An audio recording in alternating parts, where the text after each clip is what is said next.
I'm getting ready for Halloween, even if it is only July. Spooky.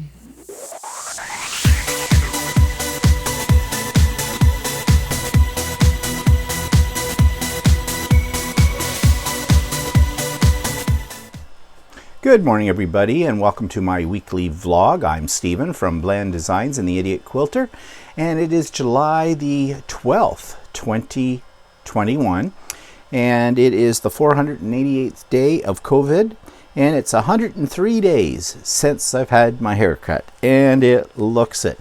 But good news, tomorrow is my last day without a haircut. Tomorrow night at 7 p.m., that's the earliest I could get it, I'm getting my hair cut. So is Walter. And I can tell you, I'm going to be so happy. I think I'm going to feel about 20 pounds lighter when I get this all cut off. But anyways, yeah, so today is the last time on a vlog you have to look at me with hair this length, I hope. Okay, so let's get right into what I've been working on. So on the weekend, I got started. Well, I had gotten started a few days earlier on this, but I got the first row of this quilt done. And this is some houses. Very pretty. And you know, I had a lot of trouble with this. And I'm not going to go into the details with the trouble I'm having with it. There are more rows than this. It will become a full-size quilt. But tomorrow on the Idiot Quilter, I'll be discussing in more detail the problem I had with a pattern, the pattern that this came from, which is from the Missouri Star Quilt Company. And I did not expect to have these problems with it. But I'm going to discuss that tomorrow in more detail because I know many of you out there that watch my vlog are not quilters. So you may not be that interested. But those of you that are, that'll be on Idiot Quilter when it comes out tomorrow. But anyways, I think it's going to look quite nice when it's done. And it's one of those quilts I've wanted to do for quite a while. And when I saw that design in the Block magazine by Missouri Star Quilt Company, I said, yes, that's the one I want to do. So that's what I'm working on. And I'll continue working on it this week. And maybe by the end of the week, I'll have it together. At least the top. So another thing I've been working on, I've started on my Christmas gifts for this year. Yes, I know it's only July, but when you're making things, it takes quite a while. And I have quite a few things to make. And these things aren't even for people in my family. These are for, well, I can't say too much in case they watch this, but these are other people that I know that I like to give gifts to at Christmas time.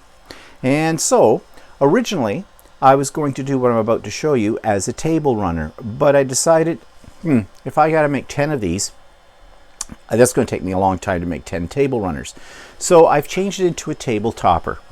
And it is a gnome table topper. Hold it back here so you get the full effect, first of all. But in the center square, you can see I have embroidered some cute little gnomes in the back of an old retro truck. Now I have 3 other designs that I've already machine embroidered out, and I just need to put the rest of it together.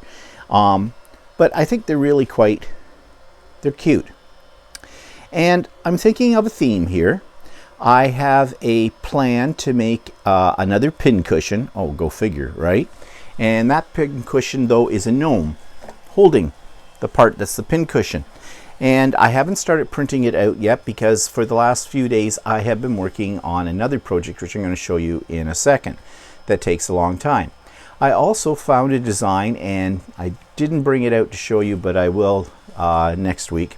A freestanding tree ornament done in the embroidery machine. That's a gnome, and he's kind of a cute little guy.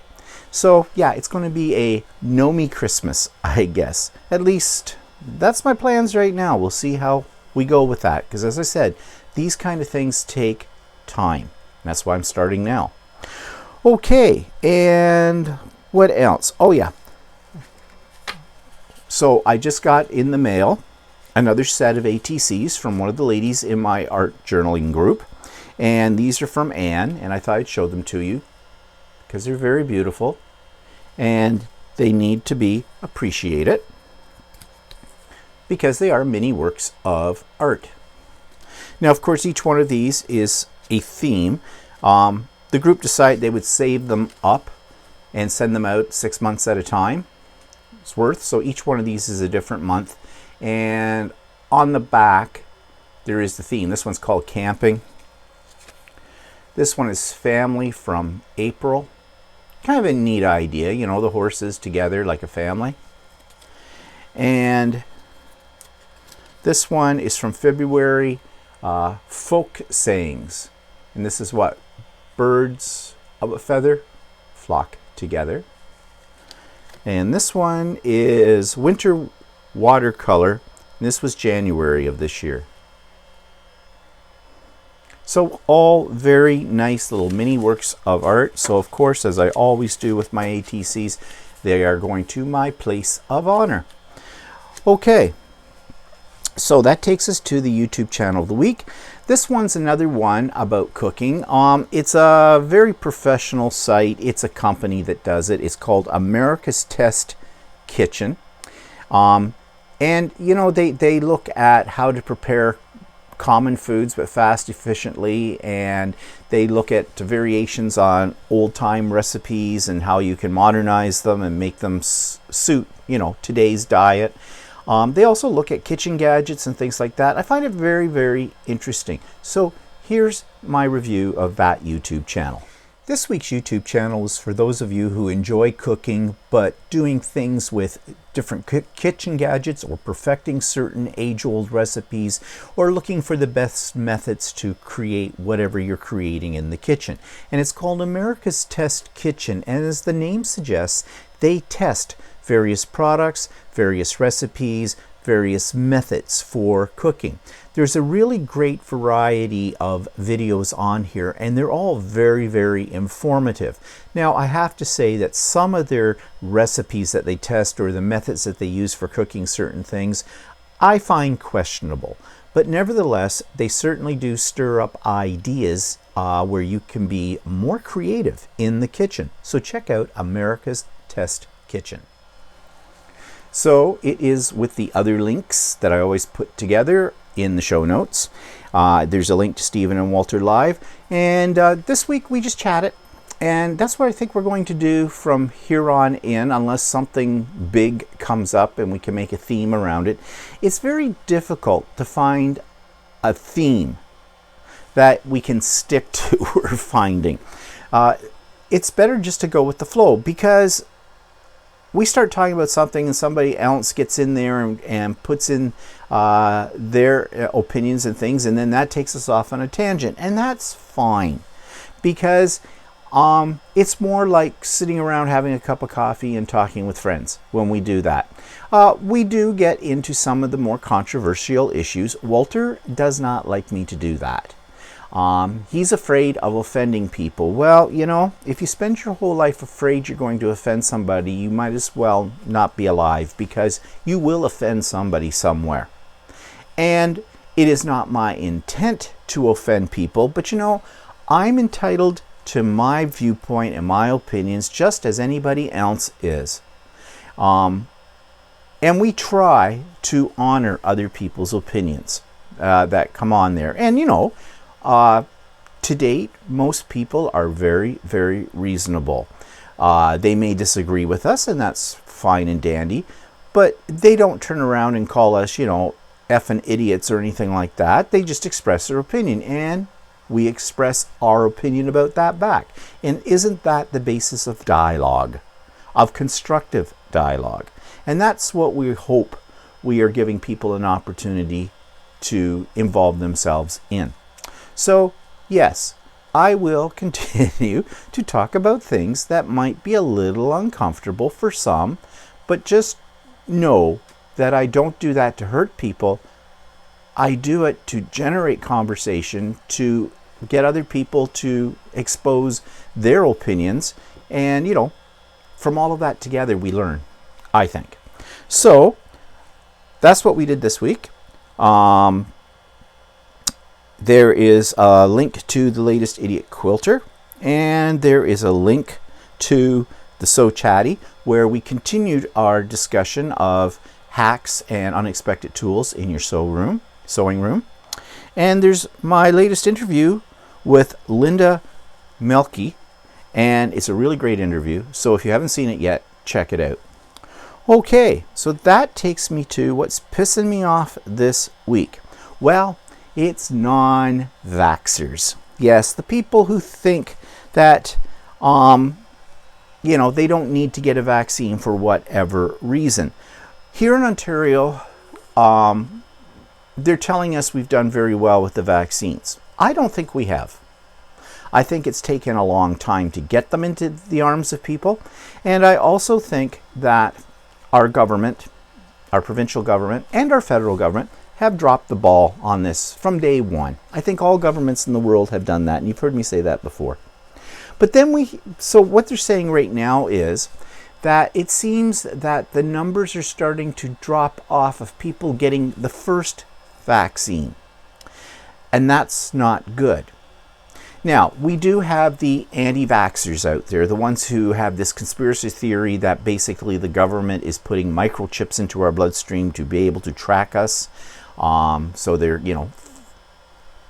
invading our privacy. There's other ones who think it's this whole thing is fake, fake disease, fake vaccine, fake news, all that kind of stuff. There's the other ones who believe for religious reasons that, if it's God's will to kill you with a disease, and that's the right thing to do. There's so many things that are wrong with all of these theories. I think it comes down to something more than that, though. I think it's just pure laziness. Okay. People are watching the numbers. Every day on the news, we see how many people have been vaccinated in one day, what our numbers are up to for the whole province, the number of cases that are still out there, the number of hospitalizations, the number of deaths, all that kind of stuff. Statistics. And you can do anything with statistics. So people look at that and go, hey, yeah, we're getting better. Well, I think the current number is that 50% of our province right now, Ontario, have been double vaccinated. That's good. I don't think it's good enough. I don't think it's good enough until it hits 100. I mean, yeah, everybody needs to be double vaccinated. But, it's better than what it was a month ago. So I think there are some people who are looking at this and saying, well, everybody else, all these people are double vaxxed, so they can't spread the disease. So really, I'm going to play the odds here. I probably won't get it because I'll be around a bunch of other people that have been vaccinated. So, what's the point? I'm a busy person. I have to go to work. The times for these clinics is not convenient for my schedule, or they're not located close enough to me. There's traffic. I don't want to stand in line, blah, blah, blah, blah, blah. Yeah, you're lazy. You're lazy, and it's a death sentence. Not just for you, for other people. Because, quite frankly, we do not know how effective the vaccines we're having right now are going to be, say, in a year's time. They're talking now about the possibility that we will need to get booster shots, and I suspect that's going to be the case. And that's fine. I'll get my booster shot. But these other lazy so-and-sos, and then they have these excuses.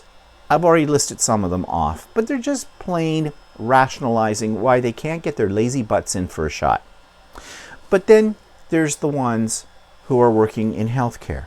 And I have issues with this. And this is what Walter did not want me to bring up yesterday. Because, yeah, there's probably a lot of people that watch me that are in the healthcare, and I don't care. I don't care.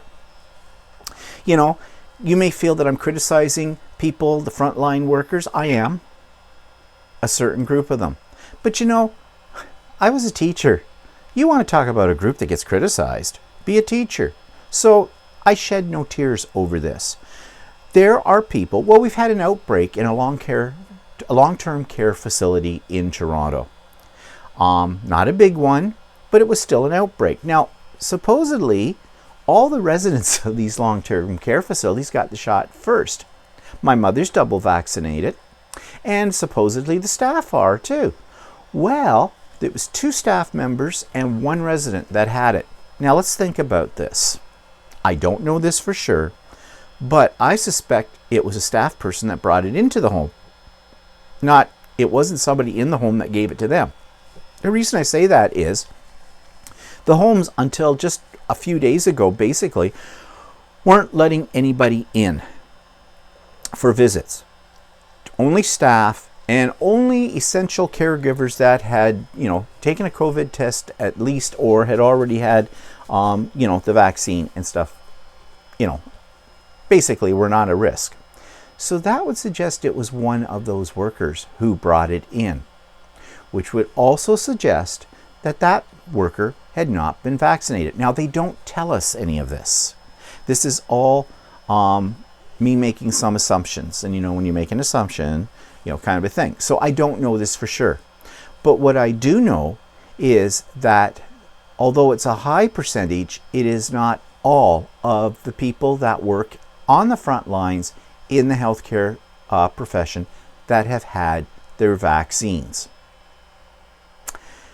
Now, in some ways, that doesn't surprise me, because I know a lot of nurses do not get a flu shot, which boggles my mind. You're working with people that are sick day in and day out. You need to protect yourself. You need to protect your family, because you don't want to be bringing these diseases home. What is with this mentality? I'm sorry, but if I was in charge, those people, those healthcare professionals who had not been double vaxxed, would not be working for me. It would be a requirement for employment. Now, you're going to say, well, that's not right. You can't do it. It's discrimination. They may have a health reason. They may have a religious reason. The religion reason, don't even go there with me. There is no way. In the way I perceive of God, God does not kill people. People kill people. This disease was not brought about by the wrath of God. So you evangelists out there, get off your bloody Bibles, okay? And come to the real world. My opinion doesn't matter. My show. So, and if you've got a health reason why you can't get something to help your health, okay, prove that. Show me the documentation. I'm not taking your word for it. I need to see documentation. I need to see it in triplet as well. So I wouldn't be hiring those people. Now, I'll give you another example. It's not discrimination. Because when I first started teaching many moons ago, in order for me to sign my contract, I had to have a tuberculosis test. Because tuberculosis, I'm working with kids. I could give it to them. Makes perfect sense. So, yes, it was a bit of an inconvenience to have to get that test, but I had to do it because it was terms for employment. No test, no job. Easy. And then every so many years after that, all teachers had to get another tuberculosis test to prove that you were still TB free. No problem with that. It was the terms of employment. So why can't this be in something like a hospital, in a long-term care facility, in a senior residence? Why can't that be part of the contract, that they have to be vaccinated? I don't get that. And don't give me this crap about your personal rights are being infringed upon. Let's face it, people. Personal rights are basically a myth. Yes, we're spoiled here in North America. Both the Canadian and the American government, we have things worked into our laws that protect our rights. We are lucky. There are many countries in the world that don't have that luxury. Okay? And yes, we do need to have our rights protected.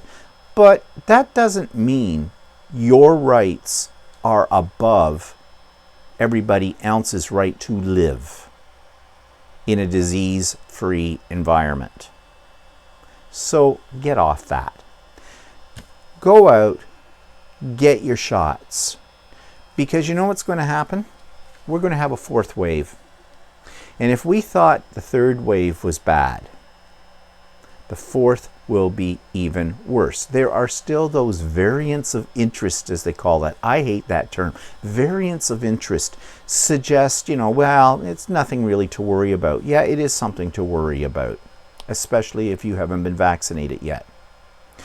And then talking about personal freedoms, in Quebec, they have suggested that maybe there should be a vaccine passport where you have to basically have paperwork that shows you've been double vaccinated before they let you into like a public venue, like a concert or a restaurant or something like that, where you're going to be around a whole lot of other people. Well, people are up in arms about that. Something to do with the ethics of it. What ethics? We have passports already. If we want to go into another country, we have to show them our passport, right? And they can refuse us entry based on that documentation. There was a day and an age back when, we were little kids, where we had to prove, if we were traveling, like Walter tells a story, going to Holland with his parents, his parents had to prove documentation that he'd already been given certain shots as a child, childhood vaccinations and the whole bit. We have kids in high school who have not had all of their vaccinations, and we are given as teachers the paperwork that said Johnny and Mary have not been vaccinated. Give this letter to them to take home to their parents, which essentially says if you don't within the next whatever time period make arrangements to have your children get the vaccines that they are lacking, then they cannot come back to school until then. Yep, and that's a law in Ontario. So having a vaccine passport, I don't think it has anything to do with our personal freedoms. I think, if anything, it reassures people that the group they're hanging out with have the same level of immunity that they do. So it's not discrimination. This disease does not understand discrimination. We're all equal under this disease. So, yeah, I say bring it on. I think it would be a great thing. Because otherwise, I'll be going into some place and wondering, that table over there of people, I don't know about them. If they had their shots. And that brings up the other thing. People are now debating whether or not, in polite society, whether we should be asking people if they've had their shot. Is that the right thing to do? I say yes. In fact, I volunteer the information with anybody that doesn't know me. I say, and don't worry, I've had my vaccines. And I have noticed a lot of other people do the same thing. When you meet up with somebody, friend or somebody in a store or whatever, that you're going to have some close contact with, the first thing that comes out of their mouth is, I'm double vaxxed. I appreciate that. But I don't think I should feel bad if I ask someone's vaccine status. And what do you have to hide? And if it takes shaming to get you to get your vaccines, then I say bring on the shame. Whatever will get people to the shots. So, bottom line of all of this is get the bloody shot. The sooner we all have the vaccine, the sooner we can return to the new normal, whatever that is. So think about it. And screw your personal rights. Big Brother is already here. Yeah, that's the other thing, just a little aside. People are afraid with a passport, a vaccine passport, that the government will be able to track us. I got news for you. If you have one of these things in your pocket or in your purse, they're already tracking you. Not only the government, but advertisers, public institutions, private enterprises, all they can track you from this. If you're using a computer, they can track you from that. So, yeah, that excuse does not work. Okay, go out and get a shot. So that takes us to my product review this week. I only bought one new thing, and I can't show you the actual thing because it's hooked up and it's running right now, but I bought another camera. Yes, I have a lot of cameras. This is a Wise camera. Ooh, that suggests it's smart. Well, I bought this because I have a little camera, and I've shown that months ago, that I bought that were reasonably inexpensive, and I use them with my 3D printer. So I can check from my cell phone anywhere I am, what's going on with the 3D printer. So I'd heard about this camera, this Wise, and this one pans. It's actually on a little platform, and you can rotate it around 360 degrees actually. It's very clear. It gives you a really good picture, and you can record with it. It has an SD memory card where you put one in. It doesn't come with it. It was under 50 bucks, and I thought, yeah, I'd heard a few reviews of people that use it for exactly the same purpose I'm using it for, so I got one. Well, yes, it does work very well. I like the panning feature, and you can go up or down and to the side and everything. I like that. But there seems to be a bit of a problem with the SD micro card in terms of it. I wanted it.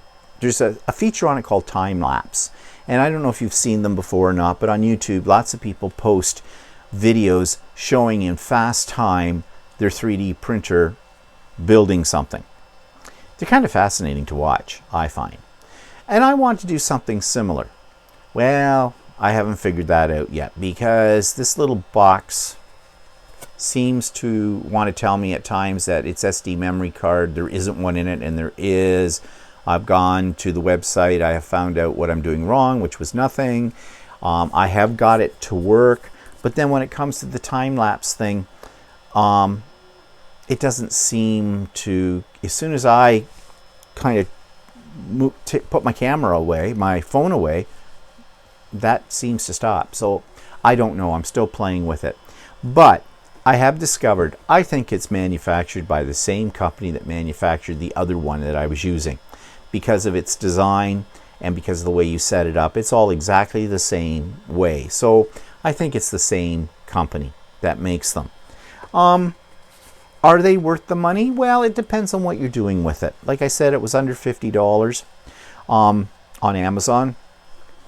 It can't be used outdoors. You have to, in order to see what it's seeing, you have to have an app on your phone. It does not work with your computer, with your desktop computer. It is Wi-Fi. It has to connect at Wi-Fi at 2.4 gigahertz. If you've got 5 gigahertz and that's all you got, this is not going to work. I have dual. I think most people have dual now on the modems. So yeah, there are some limitations. But if you're looking for a cheap camera for, in your house inside to do something, this will work. Now there is a subscription plan you can buy, and I hate subscription plans, for I think it's $1.99 probably US a month, and you can use it like to monitor what's going on in your house. It has a motion detector in it that'll turn it on, it'll take a picture, whatever. I think that is, if you need something for that, I don't think this is the route to go. I think you need to spend the money on something more sophisticated for that. But it's okay. It does pretty much what I want it to do. So that's anything new that I bought. Now I do have a fabric order out, and I'm expecting it to arrive today. And if it does, I'll probably be showing that on the Idiot Quilter, and maybe I'll let you have a look at it next week on the vlog. It's Christmas fabric. And I'm going to talk a little bit about Christmas fabric tomorrow on the Idiot Quilter as well. And trying to get it. And I know, yes, you're thinking July. Well, if you're not a quilter, you won't understand this. But if you are, this is the time of the year when the Christmas fabrics arrive. Because people need time to take those Christmas fabrics and make them into fabulous Christmas gifts, as I showed you at the beginning of the program. Okay, so 3D Corner, what am I working on? Well, I've done some more Halloween things. I made this bust of Frankenstein. Turned out pretty good. I did it in the marble, so it does look like stone. And yeah, I'm really happy with the way that turned out. And I'm really happy with the pumpkin. Now, I had a little problem with him. Well, first of all, I have some, I don't know if you can see it, there's some rough marks right here. But, that doesn't bother me. It's a Halloween jack-o'-lantern. It shouldn't be perfect. They're supposed to be scary.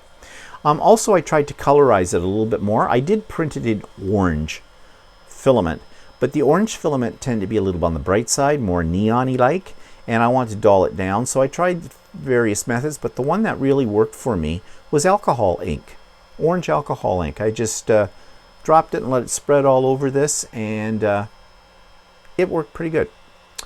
I might make some more of them later on. And then this, you have to have a skull, don't you? But look at this one. This turned out fantastic. I was a little worried that it might not. It did take supports, but the supports came off very easy on this one. And I made it out of the marble as well. And yeah, I think it's kind of cool. And because it's got a little bit of a cavity in here, I think I could put a little light in them as well. So yeah, now I have moved on from making Halloween things. Let me just grab something here. Okay. You know, I have a bit of a fascination with miniature houses and things. I have a whole set of them upstairs that are made from ceramics that I've had for years. I have my Christmas village or little houses and things that I've made from the embroidery machine. And I did show you some that I've made with the 3D printer. Well, now I'm thinking, well, I'd like to make more serious models of houses. So this one is a Tudor structure. You know, time of King Henry VIII and Shakespeare and everybody. This is the bottom. You have to make it in two pieces. This is the bottom of the house, and right now over in the corner, my printer has been working now for over a day now doing the roof. I had a few problems with that, but I think I've got them figured out now, and it seems to be coming along quite nicely. But it won't be done until tomorrow. This took a day and a half, I think. Took about, yeah, I think it was 1 day, 19 hours and something to make. So almost 2 days to make. But the reason it takes so long is because look at the detail in the brickwork and under the eaves. Looks like straw up under here. Now part of this could be the supports or the lack thereof. I didn't use any supports on this one, and I think that's why I got this roughness. But you know, I'm not minding the roughness at all. I think it looks like straw and it'd be a thatched roof. So yeah. So there are many of these in different formats that you can get. And so what I'm going to do over time, if this one, when I finally get it done, works out, I'm going to make a bunch of them. Create another little village. Where will I put it? I have no idea. But I'm fascinated by them. And maybe some little figures to go in there too. Now, actually, they designed some of these for games. You know, those altered reality type of games or whatever, you know, like the Dungeons and Dragons and Wizards and Witches and Goblins and I don't know, whatever they are. So that's what these are really meant for. But I just think it'd be kind of cool to make sort of a mixed village, you know, like you go through one part of it and it's all Tudor, and you go through another and it's like more modern or something like that. I don't know. We'll see. I'm just playing, which I always do. This is made with a filament they call wood. It isn't actual wood. It's plastic, of course, but it's got the color. I'm not sure if I'm going to keep it at this color. I think what I'd like to do is maybe blend some other colors into this, like paint, I guess, basically is what I'm saying, to, you know, bring out the details in the wall, because these would be stone, and stones don't all have the same color. I don't know. We'll see. I might wreck it if I do that, but we'll see once the roof is done. So that's what I'm working on right now. And then after that roof is done, which will be sometime tomorrow, I'm going to do this gnome pincushion thing that I was talking about earlier. So I may have something to show you next week of those. Okay, so that takes us to other projects. Continuing on, showing you what you can do with art foamy stamps and art foamy stamps. That's the word I want. Try to get this out. Need more coffee. So while I'm having some coffee, why don't you watch this? And now I'm going to work with this big stamp. So let's get it out.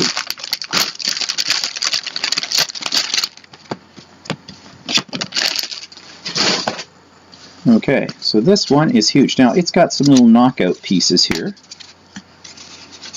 Now I suppose you could keep those and maybe do something with them. I don't know. Maybe I will. I'll just keep those over to the side. for now. Okay, so this one's a big leaf stamp, so I'm going to do the same thing.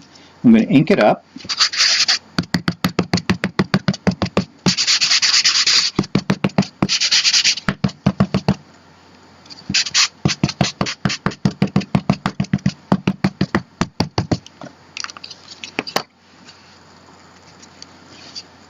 I'll put it this way, and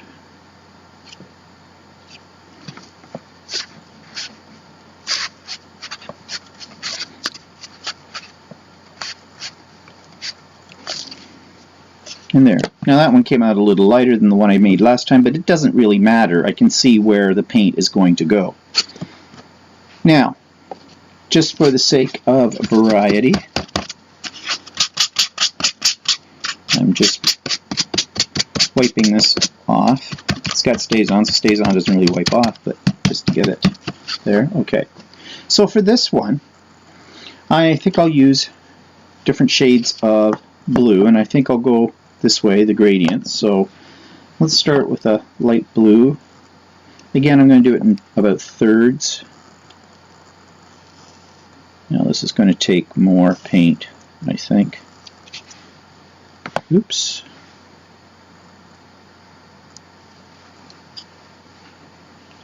And my scraper. You could use an old credit card for this as well.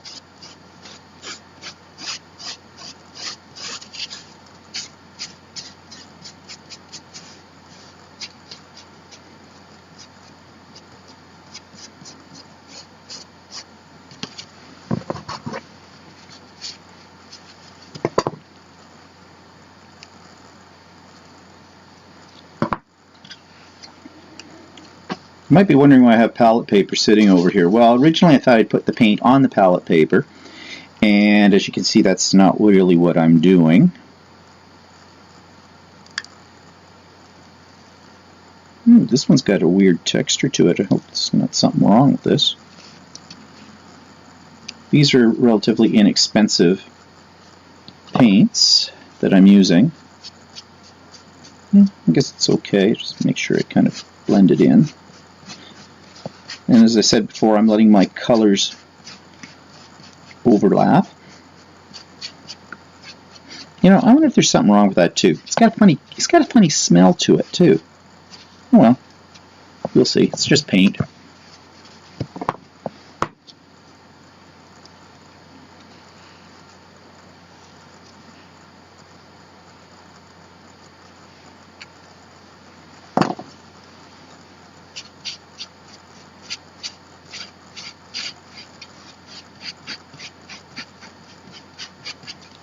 It does absorb into the sponge part really fast. So yes, you're going to use a fair amount of paint, but you see how much coverage you get.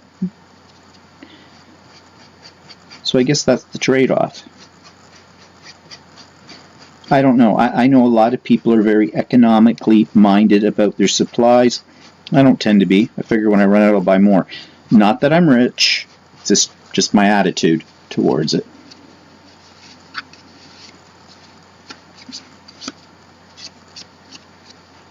Okay, I'm just cleaning that off of there. Alrighty, let's get a piece of deli paper.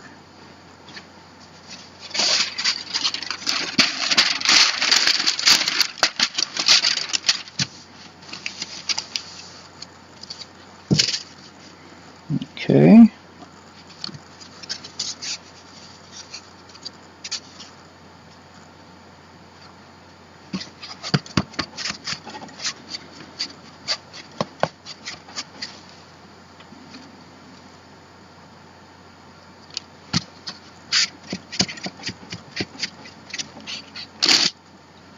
Ooh, that's kind of cool.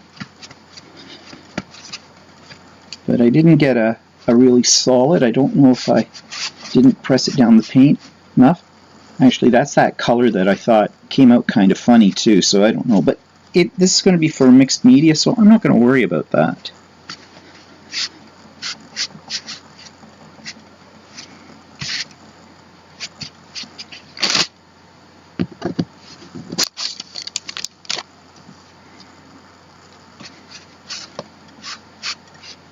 I'm not getting as perfect an image on this large one as I got on the smaller ones, but I think that may just have to do with how much paint I've actually put on the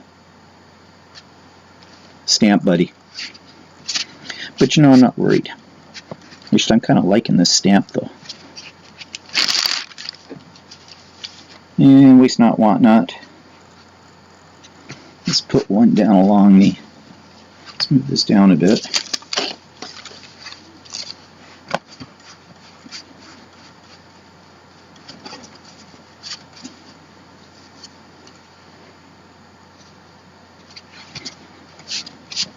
I think I smeared it down here a little bit, but that's okay. Okay. I'm liking that. That has potential. Okay, I'm going to take that off. Set it over here on the side to dry. Now, just here on this piece of palette paper that I've got, I'm going to try these little pieces and see what happens. Oh, don't throw these away. These are cool. Look at that. Those were just the little cutout pieces.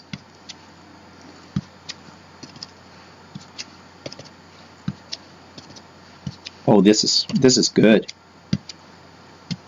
Geez, I'm actually having more fun with these than with the big stamp. Okay, these are a must keep. Look how much paint I'm still getting off of this.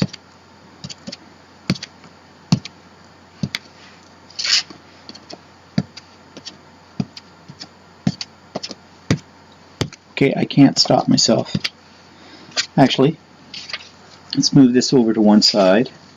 Let's go back. Let's take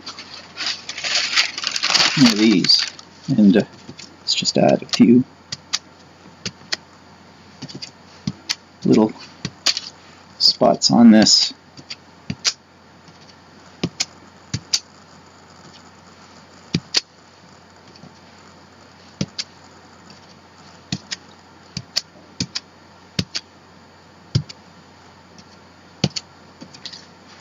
This is addictive.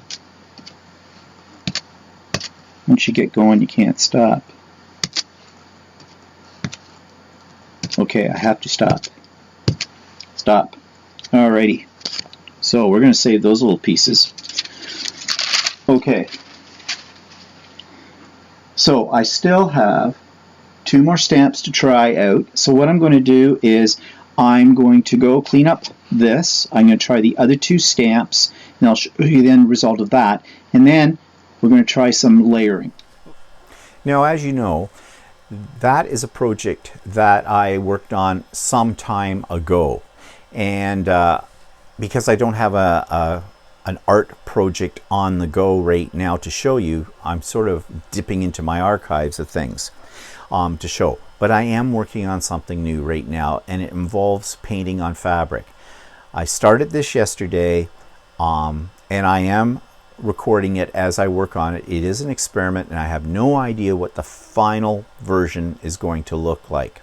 So I am working on something new as well. But in the meantime, I'm showing you something from the past. Okay, so events in the past week then. My mother, she's fine. I've requested that they check her for a urinary tract infection, and they are. I got a call from them, well, because I sent out a note to them, an email saying, you know, okay, it's been a few days. I'm just wondering what the status is of my mother's health. And they did phone me back and say they hadn't gotten the results back yet from the urinary tract infection test, but they anticipated that they would be able to let me know about that one way or another the first of this week, so today or tomorrow. So I'll give them today. If I don't hear anything by the end of today from them, I will send an email tomorrow and check again. But when I talked to her on FaceTime last week, I sort of brought up, do you remember Mom talking to me? You know, that was that nasty phone call business.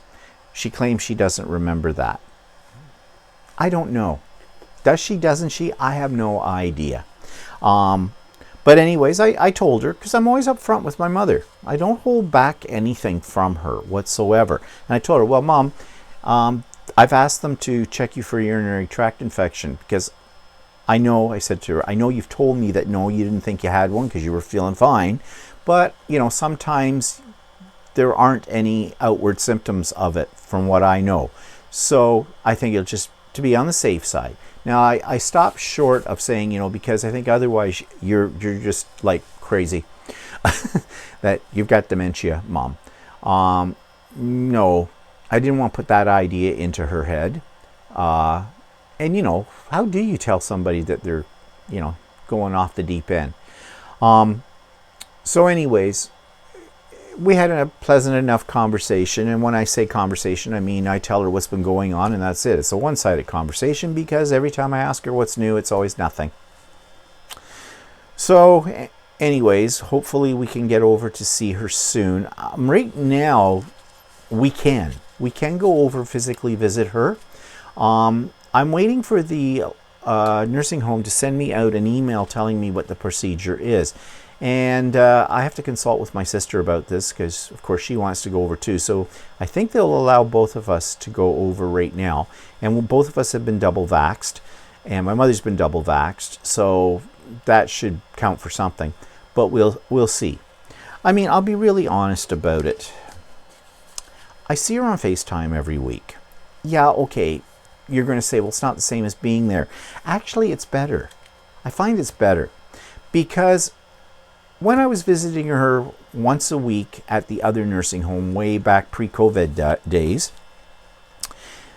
I'd go there and I'd be there for about half an hour and I'm watching the clock because I was trying to carry on a conversation with her and there was nothing to talk about.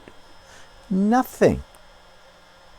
She does not contribute to the conversation in any way.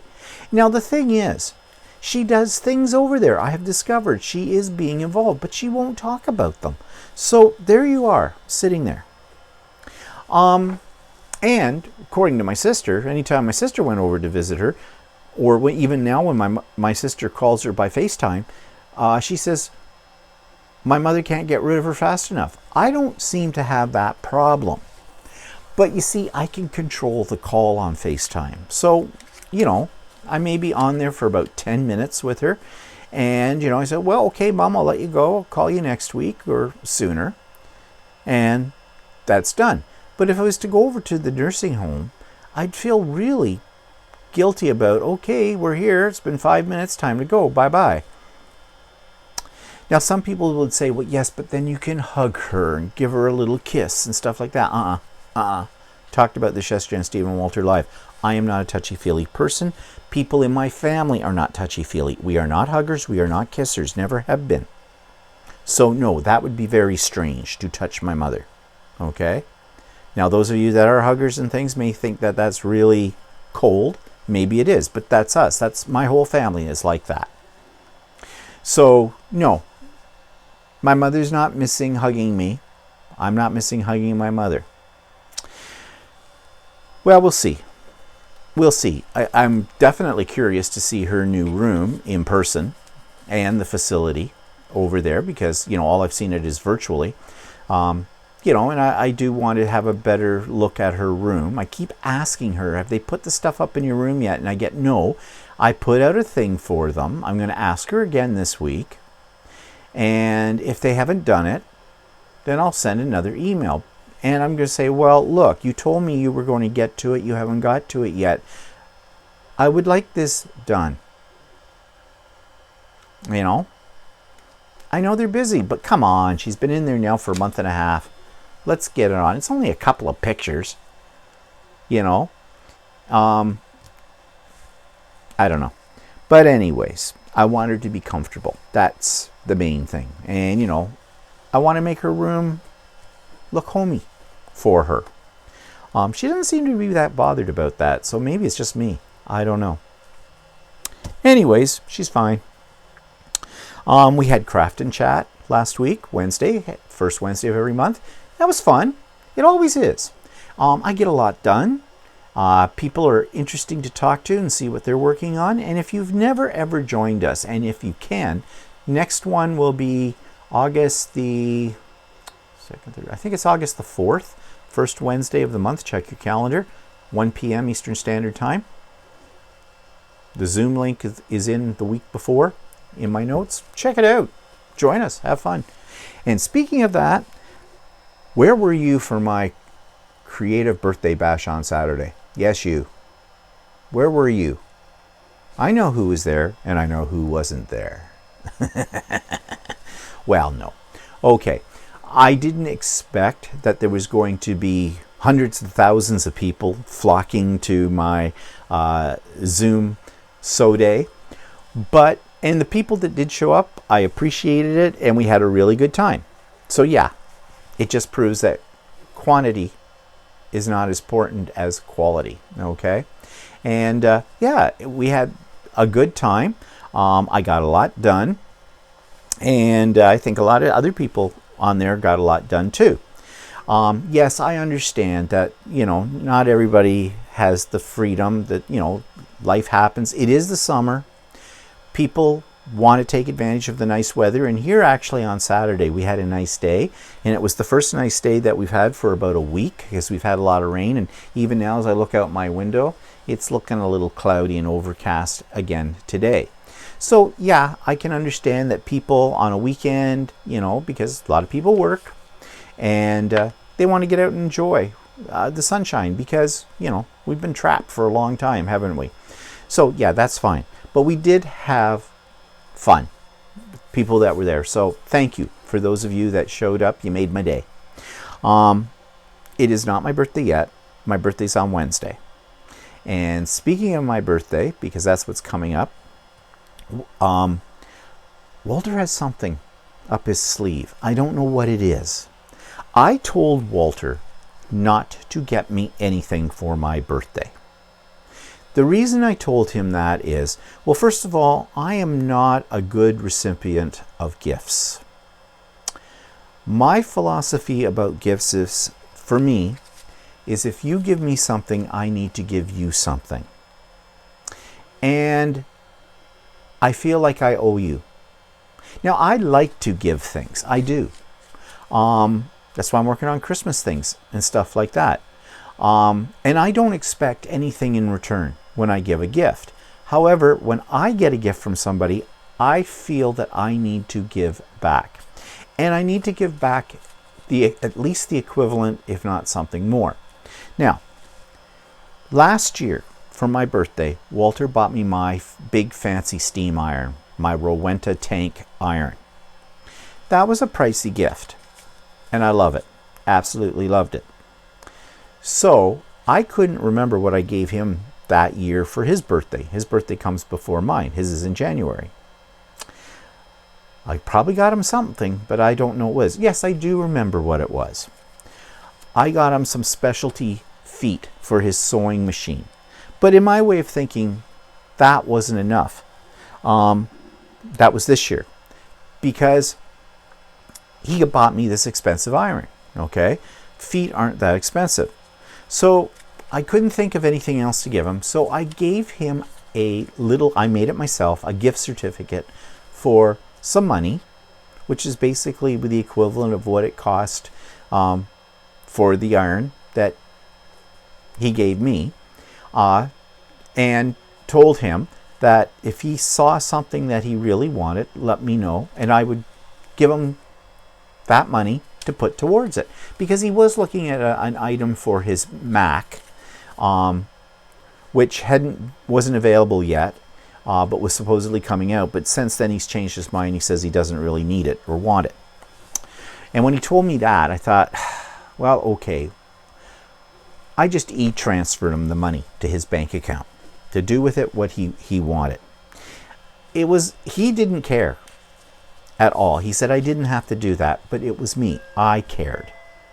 So now, and I told him, okay, let's put this on an even playing ground. You don't need to buy me anything for my birthday. We'll just make me dinner, which is not anything new. He does it every night, pretty much. and we'll just have, a nice evening. Normally on our birthdays, we take each other out to one of our favorite restaurants, kind of a thing. But of course, we're not doing that this year. We didn't do it last year either. So I would be just happy with that. But no, he's got me something. He's very secretive about it. Part of it I know comes from Amazon, because when the doorbell rings that there's an Amazon package, he's rushing down there real quick so I don't grab it. So, and then when I say to him, "Oh, is that something for me?" And he goes, "Never mind." And then he had to do a couple of mysterious shopping trips yesterday, one to Home Depot and somewhere else, which I said, "Well, I'll go with you." Well, he said, "No." So, yeah. Now I'm intrigued. I'm absolutely intrigued by what this could be, because he's been planning this for a while. And Walter is a planner to a certain degree on most things, but not to this extent usually on something like a gift. So, yeah, I'm kind of excited and I'm kind of worried, because now I'm going to look at it and go, shit. What am I going to get him for his birthday in 6 months' time? I know you're going to say you shouldn't worry about that. That's not the way to look at things with it. And you're right, it isn't, but I do. It's just me. So, anyways, I'll let you know. Okay, so what are we at? So I did mention, of course, Walter does most of the cooking, but I decided to cook in this past week. Now, Wednesday nights are Avante Wednesday, as I've told you before. We used to go on a regular basis, usually on a Wednesday night, because it was halfway through the week, to an Italian restaurant that we like in downtown Oshawa, where we live. And they're called Avantes. Well, of course, we haven't been able to do that for a year and a half now, or longer.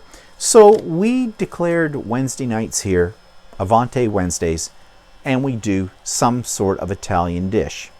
We're starting to run out of Italian dishes, okay? Walter usually does them.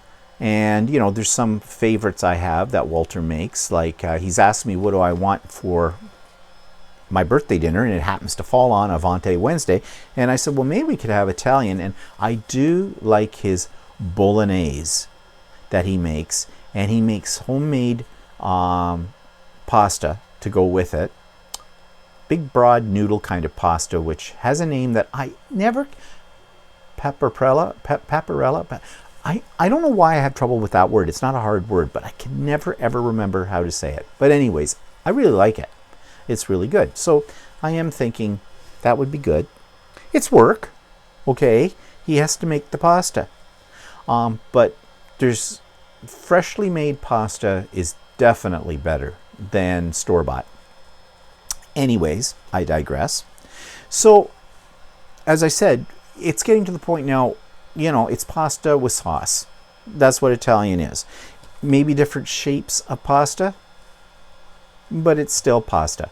Now, I do have a dish I like to make every now and then. I kind of call it my signature dish. Walter seems to like it. And it is chicken piccata. Actually, originally it was veal piccata, but have you tried to get veal? It's like veal just doesn't exist anymore. And if you do find it, it's probably going to cost you an arm and a leg. Veal, although veal was never really inexpensive meat, it just, I guess, people had a problem with taking little baby calves, penning them up and force feeding them milk and then eating them. I don't get it. Do you get it? I don't know. Big problem there. Anyways, I adapted the recipe to use chicken. Well, you big adapt, no veal, put in chicken. So it works. But it is a good dish. It's not low fat. I can tell you that. The amount of butter that goes into it is a lot. But the butter is what makes it. So anyways, you don't eat it every day. Well, I said to Walter, I went on to the internet. And I did a search in Google. And what did I put in the search? I put unusual pasta dishes or pasta recipes. Figuring nothing would come up. It did.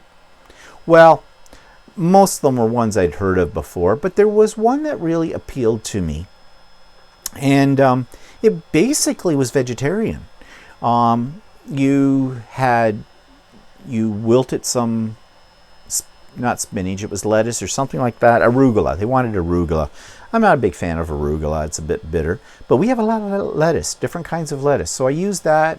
You were supposed to roast some tomatoes. So I did some roasted vegetables, including tomatoes in it, and you mixed it with olive oil and some lemon juice and stuff like that. It was all very basic ingredients to it. Fresh basil, and we have lots of that. And I added some other herbs that came from our garden, and it's a keeper. It turned out really nice. So, because it is a rarity when I cook, it seems, I thought I would, instead of do Wally Cooks, I'd do Stevie Cooks. And I took a video and I'm going to insert it right here. So something a little different this week. It's Steven Cooks instead of Wally. And this is Avante Wednesday, and you know that's the night when we usually have Italian food of some sort. And so I went onto the internet because I was looking for something a little different, and I put in the search engine unusual pasta dishes. And I don't think they were really that unusual, but this one's a little different than any kind of pasta dish I've made before. So you can see I've got my pans out here, and over here I have my ingredients ready to go. I did roast my vegetables. This is a vegetarian dish tonight, although you could add meat to it if you wished, but we don't really feel the need to. So this is mushrooms and tomatoes and green and red peppers and an onion, all they've been roasted. And then I have a mixture here of a purple lettuce and a green lettuce, don't know what their names are. The recipe called for arugula, but I find arugula bitter. And anyways, this is what we're growing in our garden, so it'll work. There's some basil, some hot oregano, and some thyme in here as well. And then I have two kinds of cheeses, mozzarella and feta. And the idea here is you cook linguine, and then it goes into, when it's cooked, it's dropped into this pot, and you coat it with this mixture of garlic, diced up roasted lemon, and olive oil. And then you add the greens and the mozzarella cheese and stir it all around so the leaves wilt and the cheese melts a little bit. And then you top it off with the feta. So that's what we're going to have tonight. Meantime, as an appetizer, I'm having Greek. This is Italian, we're having Greek. And this is going to be sakinaki, which is basically calafatari cheese that is fried in olive oil and then doused with a little bit of ouzo and set on flame. But we don't have any calafatari because calafatari cheese is actually very difficult to get in our area. But this is halloumi, which is a cheese, I don't know what nationality it is, but it substitutes for calafatari. Now, it doesn't have as aged a taste as calafatari, but it will work in a pinch. And so that's what I'm going to be using. And I'm going to be frying it in olive oil. You only fry it for a minute or two, just so it goes golden on the outside. Then you take it out, transfer it to another plate, douse it with a little ouzo, not too much, and then flame it. And oopa, you've got sakinaki. So that's what we're having for dinner tonight, and I'll show you the final products of each of these when I get to it. So this is sakinaki, which in our case, not using calafatari, as I said, we're using halloumi. And halloumi is just fried for a couple of, not even a minute really on each side in the oil. And then we put it to plate and flame it. Okay, so I don't know if you can see the flame or not, but there it is. I hit it with a little ouzo and set it on fire. Just do it again. There we go. Oopa!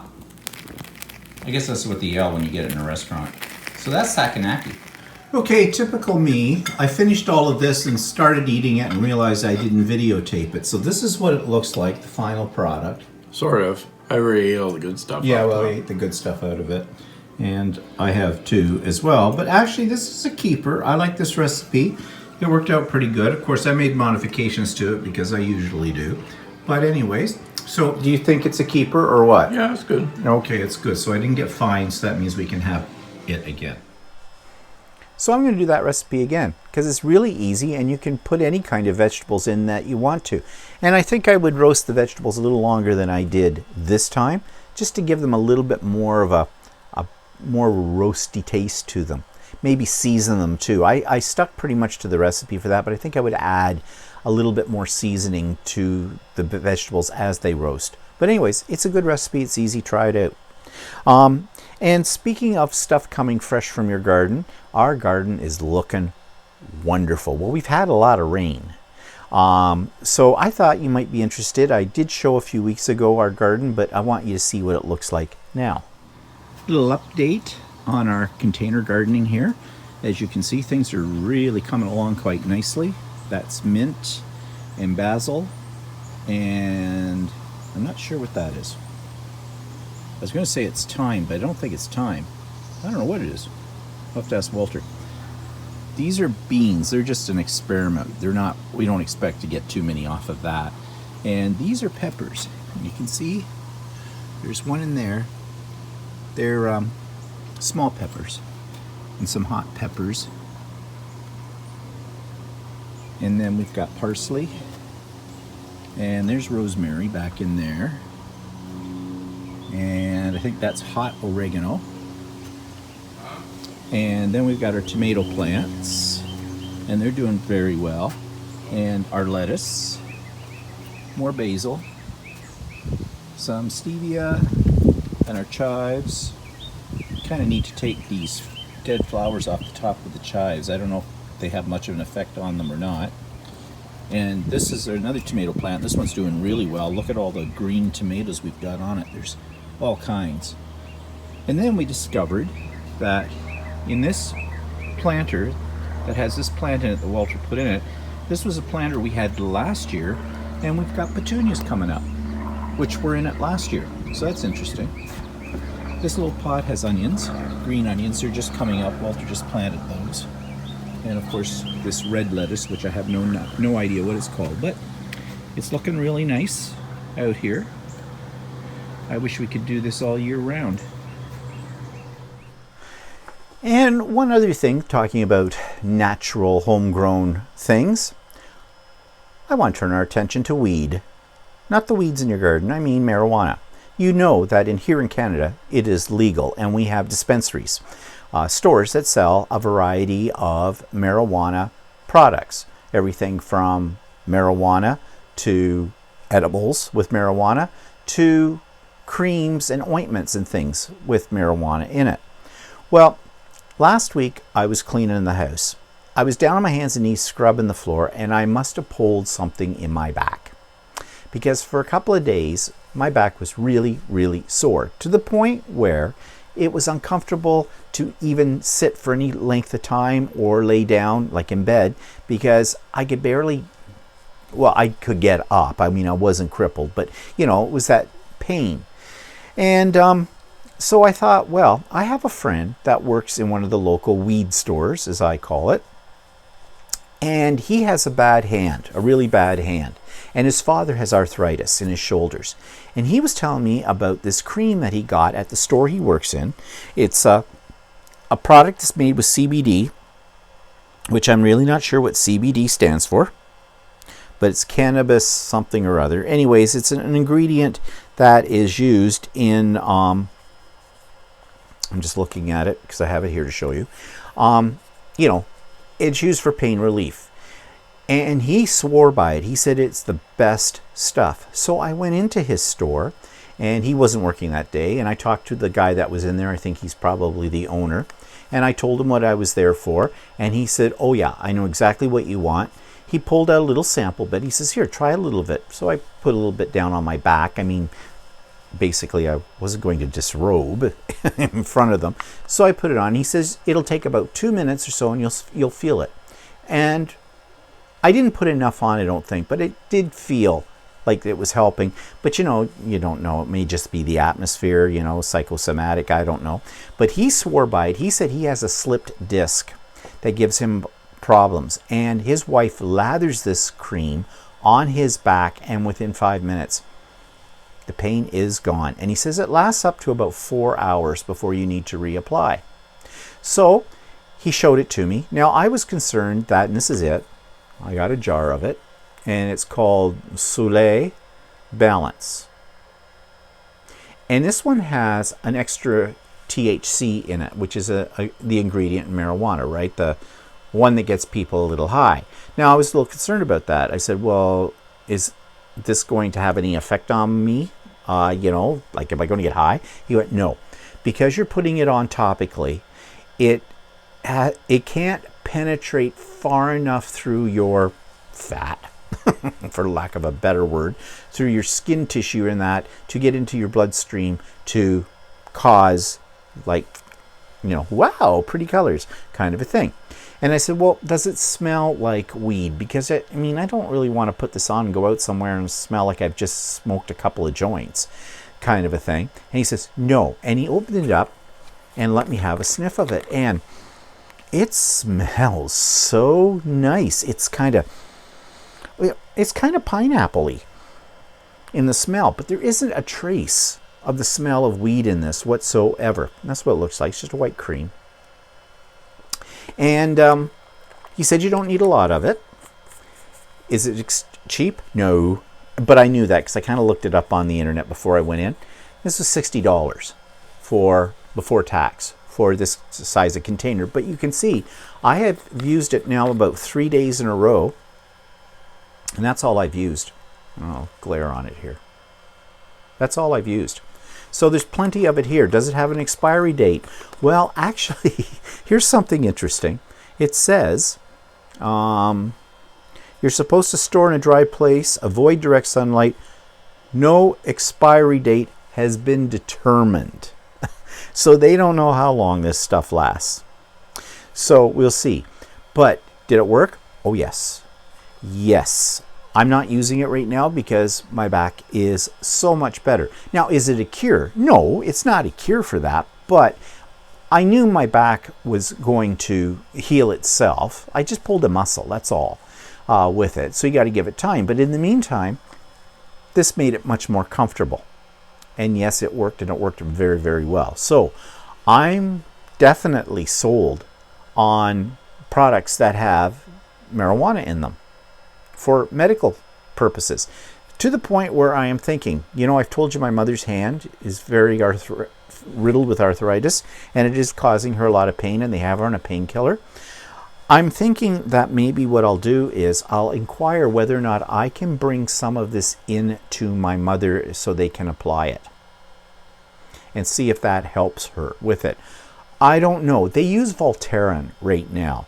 That stuff is expensive. It's like $16 for a tube or so, maybe more. And it doesn't do anything. I've tried Voltaren. Walter's tried Voltaren. It doesn't do a thing for us. This does. And yes, it's expensive, but it's worth it. It is worth it. So I'll have to look into that and see if that's something I can do for my mother. Okay, so that takes us to the end of today's very long vlog. And I've already mentioned the fact what's coming up. The excitement of the week is 1, getting haircuts tomorrow, and 2, my birthday. Yay! So tell you all about that next week. And next week, this should be gone. I'm probably going to look bald by then, because I know she'll also cut my hair very, very short, which is fine. I don't mind that. Okay? It's funny, when I was in high school, this would have been too short. Yeah. How times change, right? And before I go, I have to send a shout out to Teresa Dijon, one of my regular subscribers on here. I had a little surprise this week. I went to Ultimate Sewing to get some batting and whatnot. When I got up to the cash register, the employee there said, oh, by the way, somebody by the name of Teresa left something for you. They handed me an envelope, and it was a gift certificate for Ultimate Sewing. I thought, that is so nice, so unexpected. I really appreciate it. That just lit up my day. Now I feel guilty. I got a gift from somebody. What am I going to give them back in return?